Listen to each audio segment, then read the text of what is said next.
سب کو تیار کیا. اب ایک روایت سن لیجئے اور پھر میں حدیث پڑھ کر اور اپنے مسائل کی طرف چلا جاتا ہوں. بادشاہ شام نے اپنے غلام کو بلایا اور اپنے غلام کو بلا کر کہتا ہے کہ جاؤ بھائی کہیں سے اونٹ کی مینگنے لے کر. وہ اونٹ کی مینگنے لے کر اس کو بھائی اونٹ کی مینگنوں کی کیا ضرورت پڑ گئی. تو خیر بادشاہ کا حکم تھا, اس نے اونٹ کی مینگنوں کو لیا اور لینے کے بعد آ کر لے کر آ گیا. کہا اس کو پیک کر دیں. پیک کر دیا گیا. کہ لے جا کر علی کے بیٹے حسن کو دے دینا اور کہنا کہ بادشاہ شام نے آپ کے لیے تحفہ بھیجا ہے. اب غلام کہتا ہے کہ میں نے سوچا کہ اس سے زیادہ تیری اوقات بھی نہیں ہے,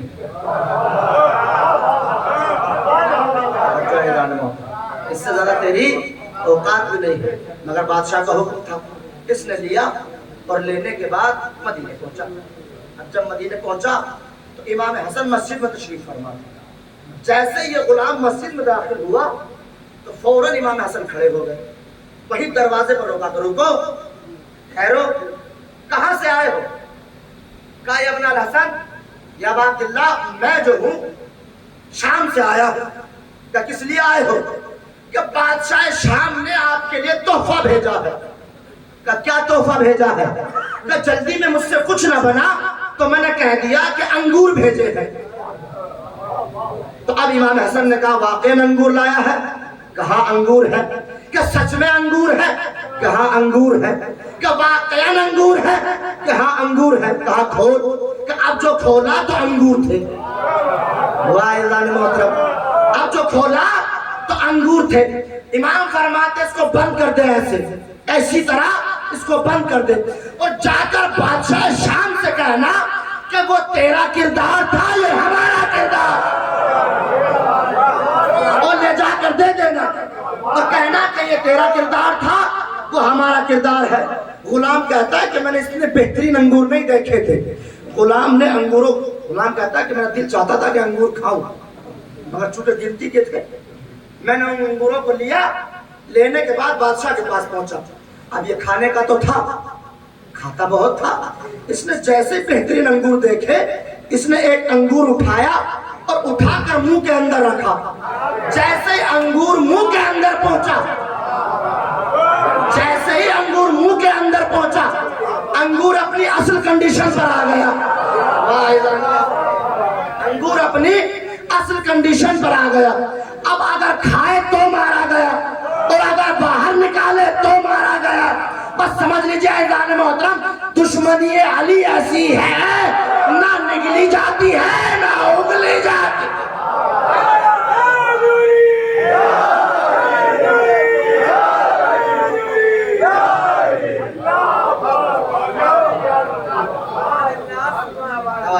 علی کو غدیر میں, دیکھیے ہم سے داد لینے کے لیے بہت راستے ہیں. علی نے غدیر میں, علی کو غدیر میں پیغمبر نے دلایا تھا اعلان. یہ اعلان صرف صحابہ کے لیے نہیں, یہ اعلان صرف اور صرف مسلمین کے لیے نہیں تھا, بلکہ ہر جز میں, ہر پیراگراف میں اللہ کے نبی نے یا معاشر الناس کہتے ہیں اے لوگو علی تمام انسانوں سے افضل ہے.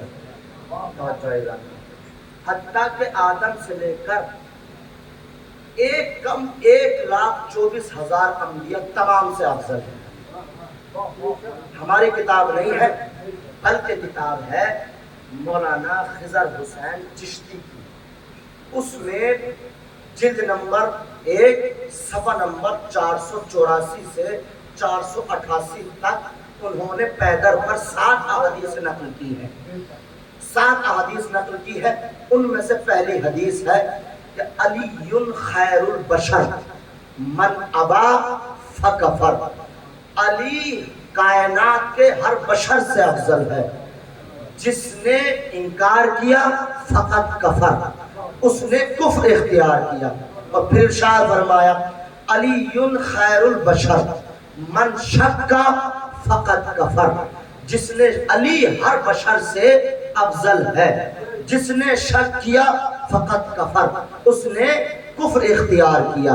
پھر ارشاد فرماتے ہیں کہ علی خیر البشر, علی بشر ہے، یعنی ہر بشر سے افضل ہے۔ علی سے دشمنی وہی رکھے گا جو منافق ہوگا۔ اب جو حدیث میں نے امام حسین کے حوالے سے بیان کرنی ہے وہ دونوں حدیثوں کو میں ملا کر بیان کر رہا ہوں، بڑی توجہ۔ اور آخری روایت ہے پیغمبر اسلام حضرت محمد مصطفیٰ صلی اللہ علیہ وسلم ارشاد فرماتے ہیں کہ یاد رکھو کہ اگر تم میرے بات دیکھو کہ دین میں رکھنا پڑے تو یہ میرا حسین جو ہے دیکھ لینا، یہ حسین دین کی بقا کا ضامن ہے۔ یہ ایک پرچم بلند کرے گا، جو اس کے پرچم کے نیچے ہوگا وہی حق پر ہوگا۔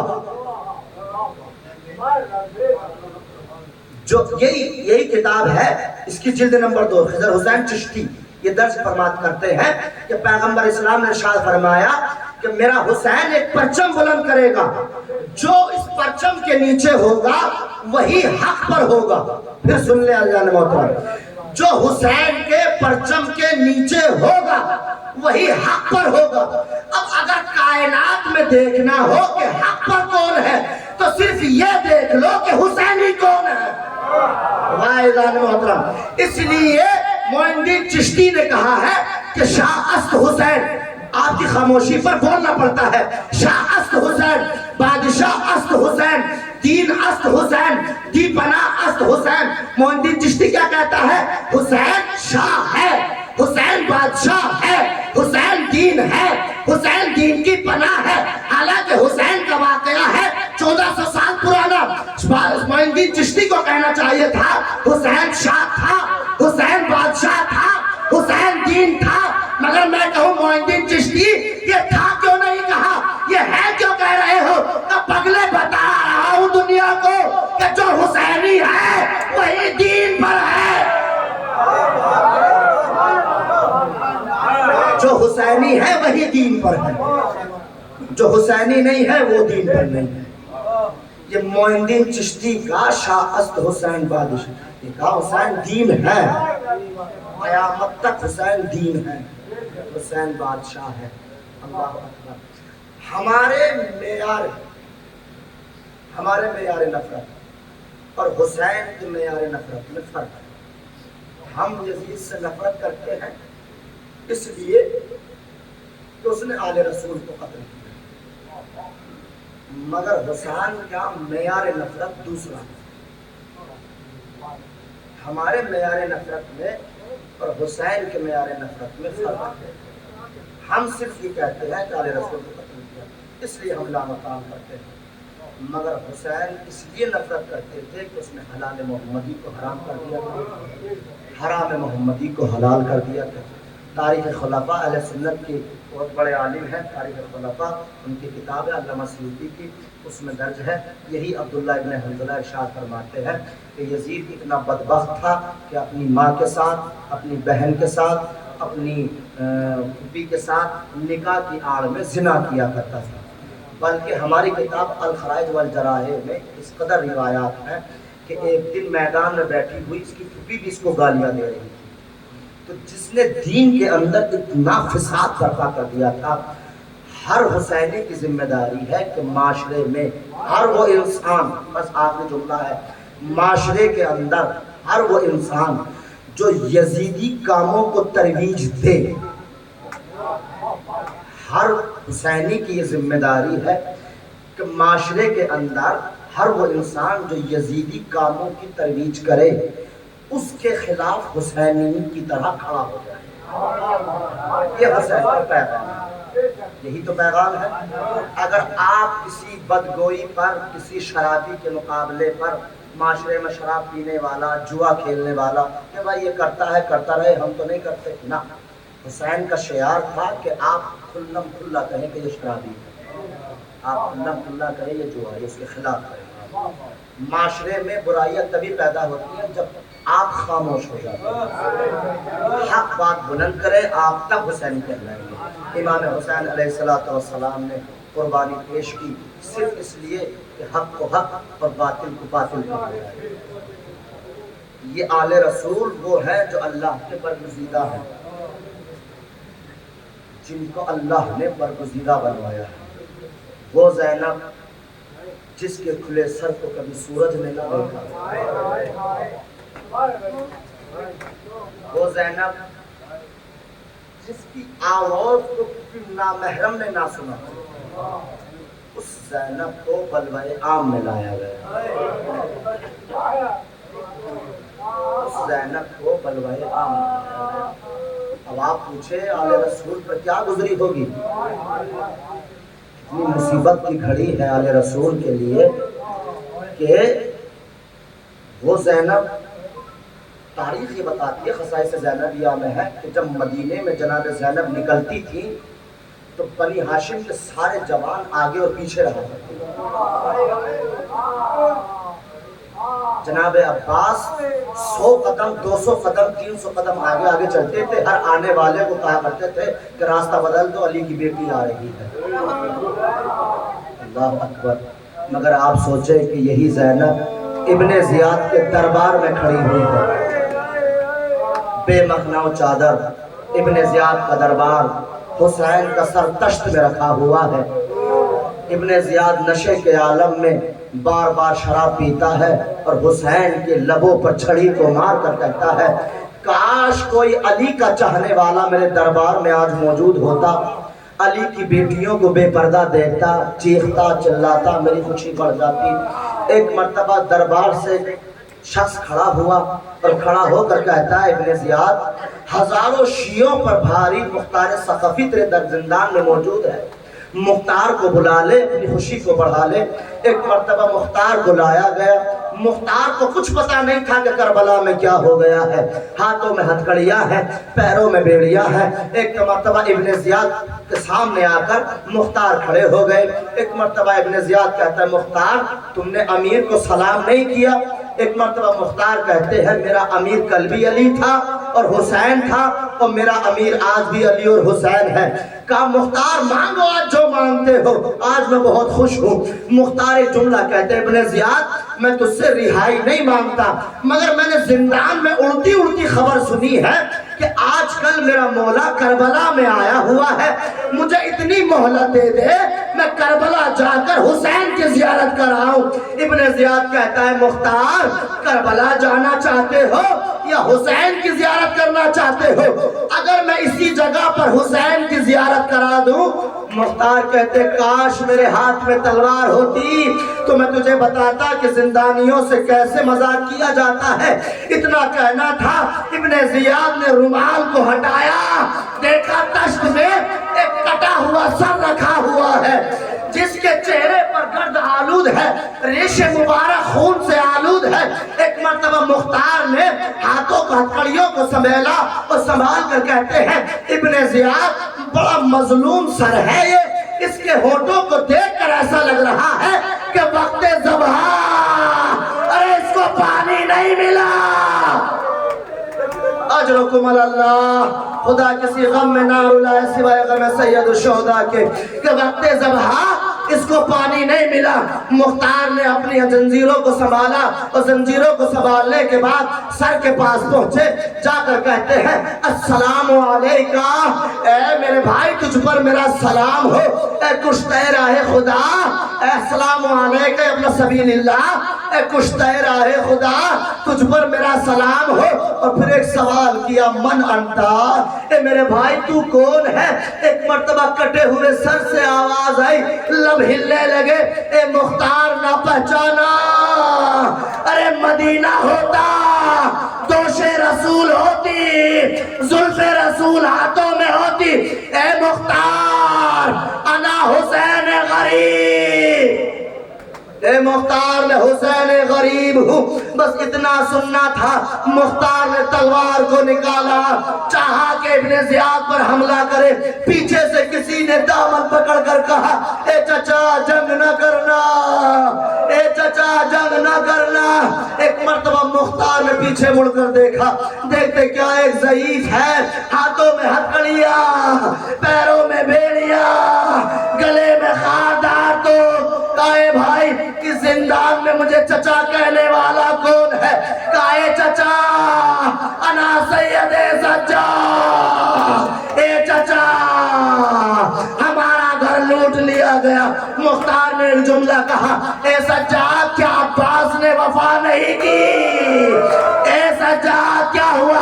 کہا چچا میرا چچا عباس مارا گیا، اکبر مارا گیا، قاسم مارا گیا۔ اے چچا میں اکیلا نہیں آیا، حاضر زینب، حاضر ام کلثوم۔ اے چچا ہمیں دیار بدیار پھرایا۔ اللہ اللہ اللہ